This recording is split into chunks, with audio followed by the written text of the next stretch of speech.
Hello everyone. आज की इस वीडियो में हम ह्यूमन रिसोर्स मैनेजमेंट का एक बहुत इंपॉर्टेंट टॉपिक कह सकते हैं।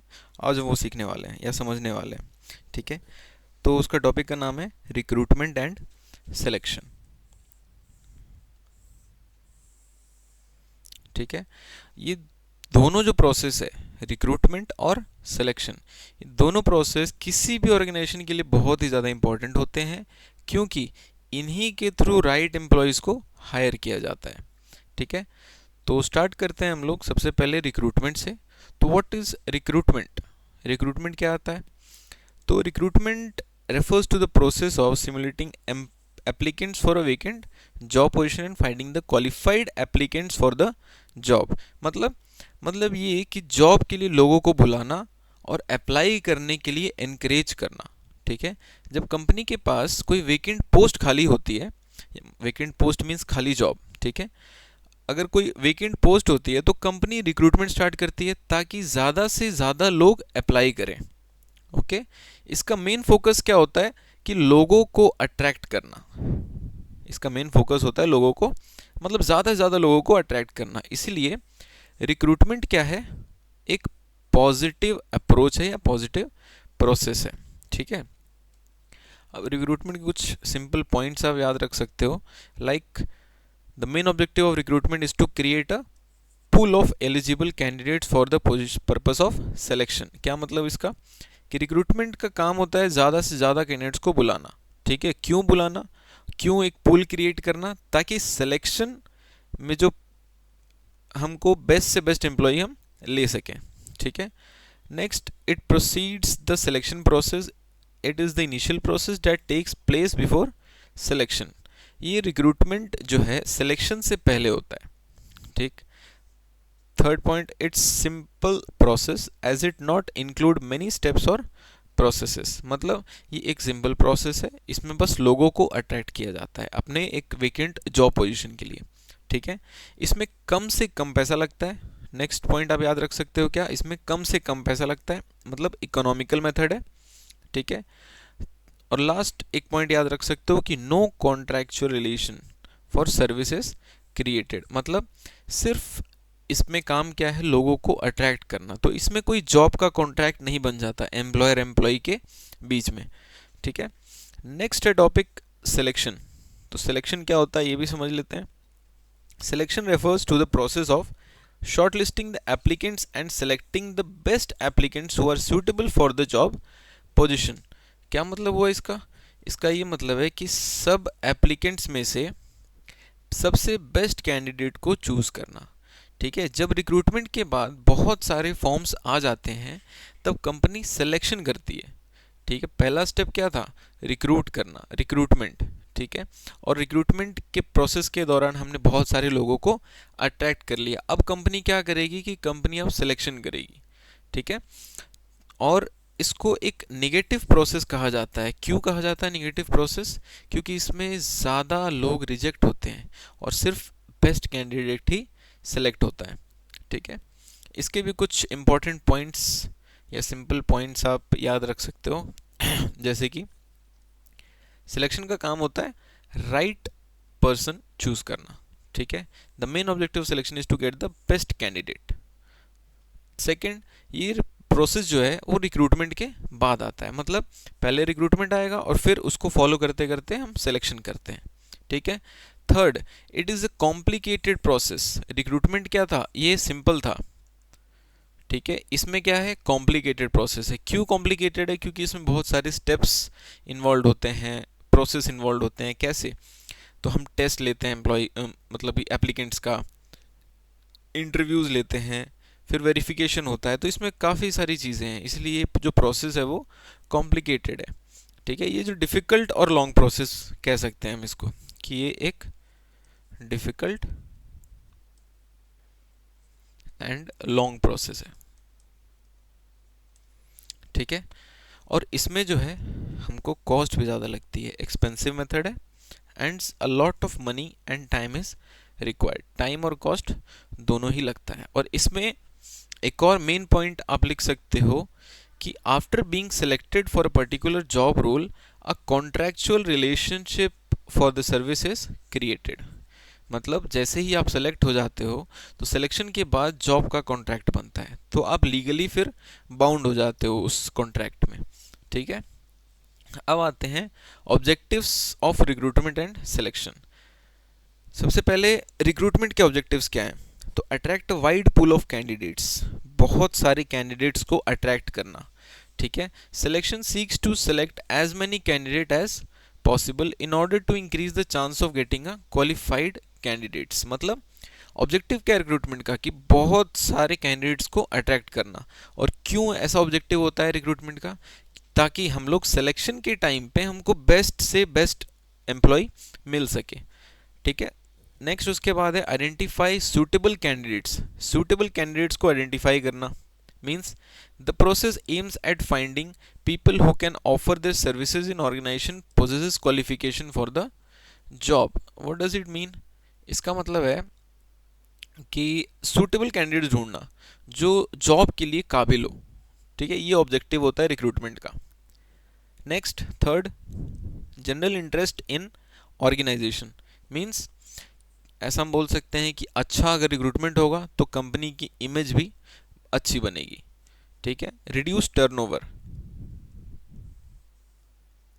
यहाँ पे टर्नओवर का मतलब एम्प्लॉय टर्नओवर की बात हो रही है।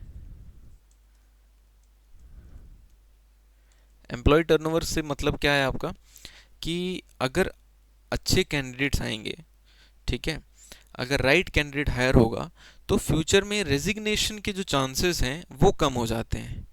ठीक है, मतलब ऐसा नहीं होगा कि हमको बार बार फिर रिक्रूटमेंट करना पड़ेगा, तो इसकी वजह से हमारा जो कॉस्ट है वो भी कम होता है और एम्प्लॉय का टर्नओवर भी कम होता है। मतलब एम्प्लॉय टर्नओवर का सिंपल सा मीनिंग है कि बार बार रेजिग्नेशन नहीं होगा, तुमको बार बार रिक्रूट नहीं करना पड़ेगा। ठीक है, नेक्स्ट ऑब्जेक्टिव है सिलेक्शन का। क्या क्या है? चूज अ बेस्ट कैंडिडेट, सबसे बेस्ट कैंडिडेट को चूज करना। ठीक है, रिक्रूटमेंट का मेन गोल क्या था? Is to screen the most suitable candidate who meets the job specification in terms of his qualification and experience. मतलब रिक्रूटमेंट का काम क्या था कि सिलेक्शन प्रोसेस के लिए हमको एक पूल क्रिएट करके देना। ठीक है, उसमें जॉब स्पेसिफिकेशंस के हिसाब से सूटेबल कैंडिडेट्स का पूल क्रिएट करके दे देना। अब सिलेक्शन का क्या काम है? उस पूल में से एक बेस्ट कैंडिडेट को चूज करना।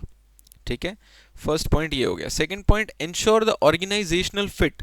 It evaluates the compatibility of individuals with the organisation culture and organisational requirement. इसका क्या मतलब हुआ? तो इसका ये मतलब है कि हम एम्प्लॉय का और ऑर्गेनाइजेशन का कंपैटिबिलिटी चेक करते हैं कि क्या वो एम्प्लॉय हमारे ऑर्गेनाइजेशन में काम कर भी पाएगा, हमारे कंपनी के एनवायरनमेंट में फिट हो पाएगा या नहीं हो पाएगा। ठीक है, तो ये भी ऑब्जेक्टिव है किसका? सिलेक्शन का। Third, minimising hiring risk. गलत एम्प्लॉय हायर ना हो इसलिए भी हम सिलेक्शन का प्रोसेस इनिशिएट करते हैं। ठीक है, ताकि हम बेस्ट से बेस्ट कैंडिडेट को चूज कर सकें। और एक ऑब्जेक्टिव क्या है इसमें? इस्टेब्लिश ए कॉन्ट्रैक्चुअल रिलेशनशिप। इसका क्या मतलब हुआ कि जैसे ही आप सेलेक्ट हो जाते हो, अगर आप एक सूटेबल कैंडिडेट हो उस कंपनी के जॉब पोजीशन के लिए, तो आपको एक कॉन्ट्रैक्चुअल रिलेशनशिप में आना पड़ेगा। किसके साथ? ऑर्गेनाइजेशन के साथ। ठीक है, मेनली हम इसको जॉब कॉन्ट्रैक्ट बना सकते हैं, मतलब कह सकते हैं। Next is selection criteria for recruitment. Selection criteria का क्या मतलब है? तो क्राइटेरिया मीन्स कि ऐसा हम बोल सकते हैं क्या क्या चीज़ें ज़रूरी हैं, मीन्स एक स्टैंडर्ड्स क्या क्या हैं। ठीक है, वो पॉइंट्स, हम ऐसा कह सकते हैं कि वो पॉइंट्स जिनसे हम कैंडिडेट को जज किया जा सकता है। ठीक है, तो क्या क्या क्राइटेरिया हो सकता है? पहला, educational qualification. Second, experience. Third, उस जॉब से रिलेटेड स्किल्स और competencies. Fourth, personal traits. Personal traits में एटीट्यूड आ गया, बिहेवियर आ गया, वैल्यूज आ गया, ये सारी चीज़ें। ठीक है, next, performance in assessment. Performance in assessment का क्या मतलब हुआ? तो असेसमेंट भी लेते हैं हम लोग, जैसे कि टेस्ट, इंटरव्यूज़। ठीक है, अगर कोई भी एम्प्लॉय को हम सेलेक्ट कर रहे हैं, बड़े ऑर्गेनाइजेशन में अगर कोई सिलेक्शन हो रहा है तो उसमें हम लोग टेस्ट भी लिया जाता है, इंटरव्यूज़ भी कंडक्ट करवाते हैं। तो जब हम किसी एम्प्लॉय को सेलेक्ट कर रहे होते हैं तो ये सारी चीज़ें क्राइटेरिया में आती हैं कि इन क्राइटेरियाज़ को कैसे मतलब एक्सेल कर रहा है, ठीक है, फिर उसका सिलेक्शन होता है। इंपॉर्टेंस क्या है रिक्रूटमेंट एंड सिलेक्शन का? पहली चीज़ talent acquisition, second employee performance, third organisational growth and fourth cost efficiency. Means पहला टैलेंट एक्विजिशन मतलब राइट टैलेंट को हायर करना। Second employee performance means employee का परफॉर्मेंस बेटर होता है। क्यों बेटर होता है? क्योंकि हमने एक राइट एम्प्लॉय को चूज़ किया है किसी भी जॉब के लिए। वो जो है अपनी सर्विसेज बहुत अच्छी तरीके से डिलीवर करेगा ऑर्गेनाइजेशन को, ठीक है। Third is organisational growth, company grow करती है। अगर ऑर्गेनाइजेशन में अच्छे लोग होंगे काम करने वाले तो कंपनी भी ग्रो करेगी, मतलब ऑर्गेनाइजेशन भी ग्रो करेगा, ठीक है। Next cost efficient. Cost efficient means recruitment selection helps to reduce turnover. यहाँ भी टर्नओवर का मतलब क्या है? एम्प्लॉय टर्नओवर, ठीक है। आप इसको सेल्स मत समझ लीजिएगा, ये है एम्प्लॉय टर्नओवर, मतलब एम्प्लॉय टर्नओवर रिड्यूस करता है और कॉस्ट भी इससे बहुत ज़्यादा रिड्यूस होती है। मतलब पैसा और टाइम दोनों ही सेव होता है अगर हम अच्छी तरीके से रिक्रूटमेंट एंड सिलेक्शन को इनिशिएट करते हैं, ठीक है। और नेक्स्ट टॉपिक है और इम्पॉर्टेंट टॉपिक है सोर्सेस ऑफ रिक्रूटमेंट। क्या क्या सोर्सेज हैं रिक्रूटमेंट के, मतलब हम कहाँ से हम रिक्रूट कर सकते हैं? तो मेनली दो सोर्सेज हैं, पहला इंटरनल और दूसरा एक्सटर्नल, ठीक है। इंटरनल का मतलब within the organisation, external का मतलब आउटसाइड द ऑर्गेनाइजेशन, ठीक है। तो सबसे पहले आते हैं इंटरनल ऑर्गेनाइजेशन, इंटरनल सोर्सेज पे।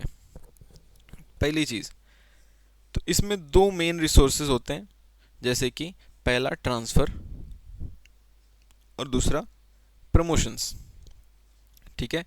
ट्रांसफ़र में क्या क्या चीज़ें हो सकती हैं?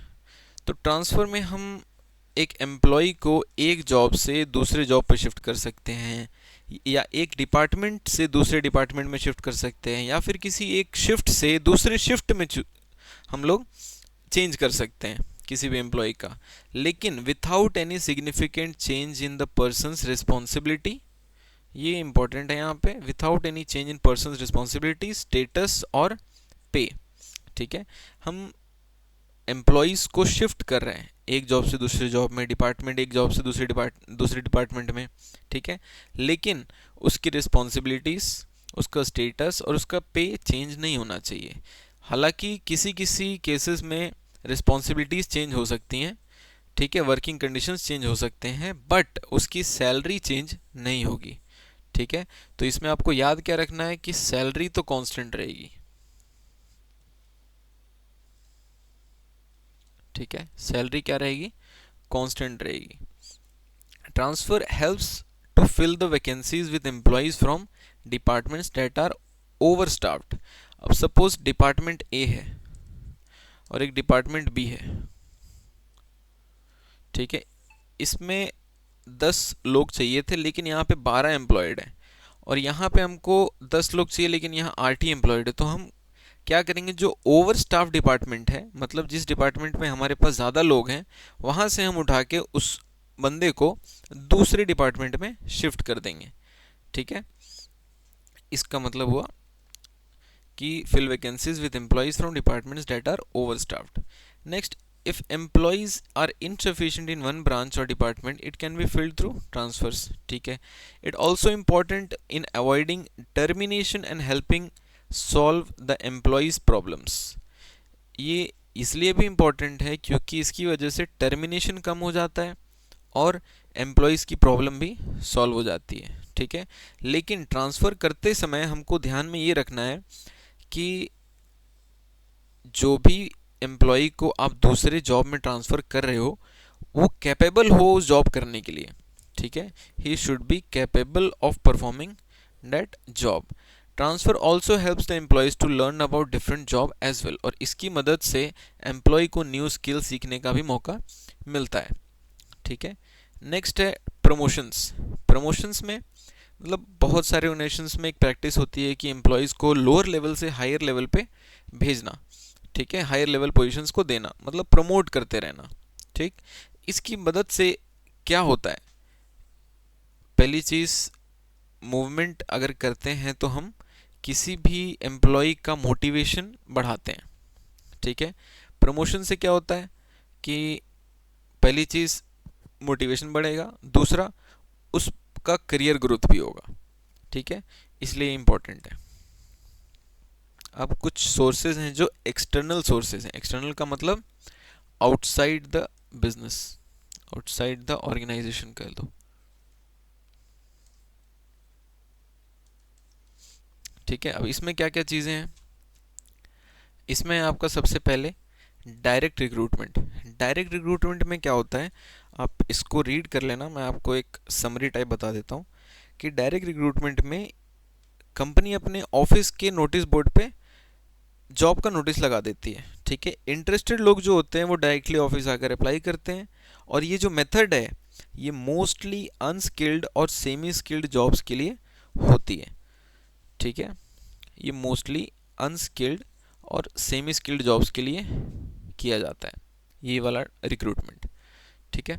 Next is casual callers. Casual callers का क्या मतलब है, कैजुअल कॉलर्स मतलब, याद है हमने रिक्रूटमेंट में बहुत सारे लोगों को अट्रैक्ट किया था, सूटेबल कैंडिडेट्स को, ठीक है, लेकिन उसमें सेलेक्ट कुछ ही किए थे। तो हमारे पास डेटा जो है बहुत सारे कैंडिडेट्स का है, ठीक है। हमारे पास डेटा ऑलरेडी जो है रिज्यूमे, हम बोल सकते हैं कि रिज्यूमे हमारे पास बहुत सारे कैंडिडेट्स का ऑलरेडी है। तो अगर कंपनी को फ्यूचर में कोई वैकेंसीज फिल करनी होती है तो सबसे पहले वो क्या करते हैं, कैजुअल कॉलिंग करते हैं, मतलब जो पहले से ही लोग आना चाहते थे ऑर्गेनाइजेशन में उनको मौका दिया जाए, ठीक है। और इससे क्या होती है कि कॉस्ट कम होती है, मेहनत भी कम होती है, ठीक है। Next is advertisement. एडवर्टीजमेंट में क्या होगा कि कंपनी न्यूज़पेपर या प्रोफेशनल जर्नल्स में जॉब एडवर्टीजमेंट देती है, इससे बहुत ज़्यादा लोग अप्लाई करते हैं, specially senior and professional posts के लिए, ठीक है। ये मोस्टली कब किया जाता है, तो सीनियर एंड प्रोफेशनल पोस्ट के लिए, ठीक है। और इससे क्या होगा कि बहुत सारे लोग अप्लाई करेंगे। Next, employment exchange. गवर्नमेंट भी कुछ एम्प्लॉयमेंट एक्सचेंजेस रन करती है, ठीक है। अब ये क्या होता है, ये क्या करता है, एम्प्लॉयमेंट एक्सचेंज करता क्या है, तो ये जो है लिंक बनाता है किनके बीच में, जॉब सीकर्स, ये क्या बनाता है, एक लिंक बनाता है किन किन के बीच में, job seekers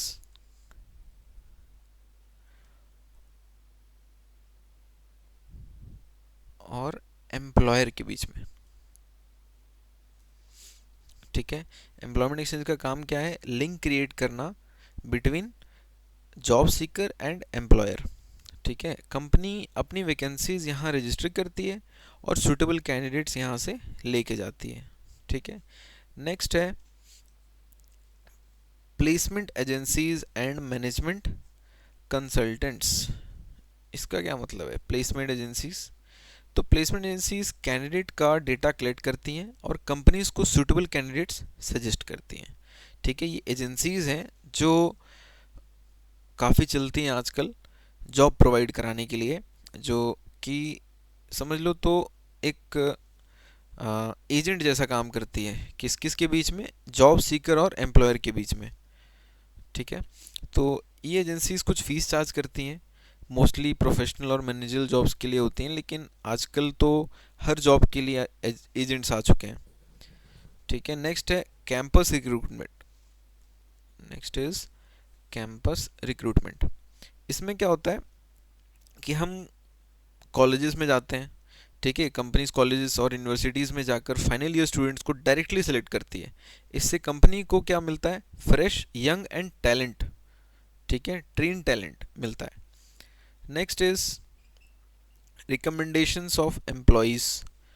recommendations of employees का मतलब कि एग्जिस्टिंग जो एम्प्लॉय है वो अपने फ्रेंड्स या रिलेटिव्स को जॉब के लिए रिकमेंड करता है, ठीक है। इससे कैंडिडेट का बैकग्राउंड पहले से पता होता है, इसलिए सिलेक्शन थोड़ा सा इजी हो जाता है इसमें, ठीक है। Next is labour contractors.